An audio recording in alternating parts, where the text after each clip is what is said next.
3 tahun yang lalu, saya naik pesawat dari Jakarta menuju ke Thailand, kira-kira 3 jam perjalanan.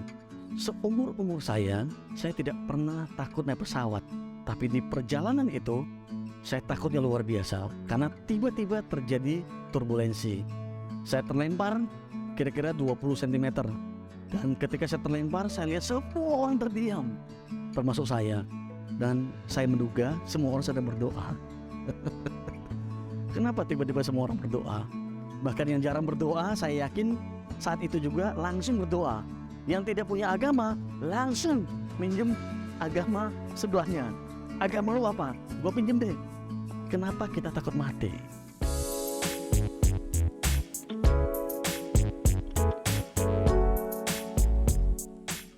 Halo teman-teman, saya Cuan, saya seorang inspirator dan entrepreneur.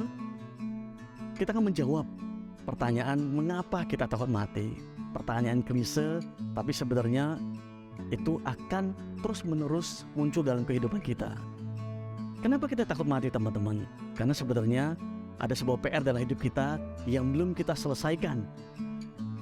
Contohnya, kalau kita waktu SD, kita diberikan tugas, diberikan PR oleh guru kita, lalu besok harus dikumpulkan, dan kita belum menyelesaikannya. Kira-kira besok itu ketika kita sudah harus mengumpulkannya dan kita belum selesai, apakah kita dengan semangat kita ketemu guru kita, atau kita takut? Tentu saja kita takut. Nah, sama seperti hidup kita. Kita diberikan PR, sebuah misi dalam hidup kita, tapi kita belum menyelesaikannya, atau bahkan belum, atau sama sekali belum kita sentuh, belum kita lakukan, bahkan dipikirkan saja belum teman-teman. Nah, karena itulah yang membuat kita takut. Misi, PR itulah yang dinamakan dengan calling. Apa the calling teman-teman? Kalau begitu, calling itu adalah sebuah misi, sebuah PR mulia yang Tuhan berikan kepada kita untuk kita lakukan di dalam hidup kita. Sederhananya, Tuhan mau apa, saya lakukan. Itulah calling. Nah, artinya teman-teman, kita punya tugas. Setiap orang, baik itu kaya, miskin, pria, wanita, apapun itu, semua orang pasti punya calling. Pasti diberikan calling. Nah, artinya diberikan, bukan kita yang meminta teman-teman. Jadi saya tidak meminta, saya minta calling A, saya minta calling B. No. Tapi ketika Tuhan menciptakan saya, maka Tuhan sudah memberikan calling itu kepada saya. Artinya PR itu sudah diberikan kepada saya. Ibaratnya sebuah GPS teman-teman. Sudah langsung di-chip in atau ditanamkan dalam hidup saya. Dan tugas saya adalah bagaimana saya bisa menuju ke arah seperti GPS. Dan tugas saya adalah bagaimana saya bisa mengikuti GPS yang sudah ada tersebut. Teman-teman, yang terpenting adalah bagaimana saya bisa mengikuti GPS saya. Kalau saya melenceng dari GPS tersebut, maka tentu saja akan diingatkan. Seperti teman-teman kalau naik mobil, naik motor, kalau pasang Google Map atau pakai Waze, kemudian kalau ada Anda itu salah arah, pasti akan berbunyi, ya. Putar balik, belok kiri, belok kanan. Nah, sebenarnya hidup juga sama seperti itu teman-teman. Kenapa kita takut mati? Karena memang kita harus sadar bahwa kita punya PR. Kita punya sesuatu yang kita harus kerjakan. Nah, misi ini berkaitan selalu dengan orang lain.